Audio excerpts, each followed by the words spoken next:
Idar police દ્વારા રવિવારે સવારે 10:30 કલાકે બડોલી હિંગવાલા હાઈસ્કૂલના હોલમાં બડોલી આઉટ પોલીસ મથક હેઠળ આવતા 27 ગામોના સરપંચ સાથે સંવાદ કાર્યક્રમ યોજાયો। કાર્યક્રમમાં ગામના સરપંચોએ સુરક્ષા અને કાયદો વ્યવસ્થા સંબંધિત અનેક પ્રશ્નો પોલીસ અધિકારીઓ સમક્ષ રાખ્યા હતા।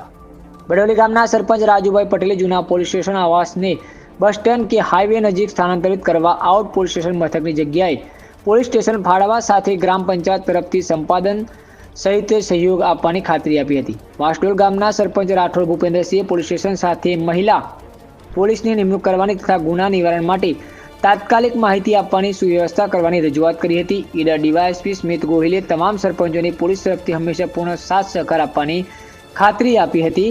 તેમજ પીઆઈ પઢેરિયાએ ઓનલાઈન અને મોબાઈલ ફ્રોડ સામે સાવચેતીના ઉપાયો સમજાવ્યા હતા। જ્યારે એસડબલ્યુ ટીમ મહિલા પોલીસ દ્વારા મહિલાઓને સંબંધિત કાયદા અંગે જાગૃતિ ફેલાવવામાં આવી હતી।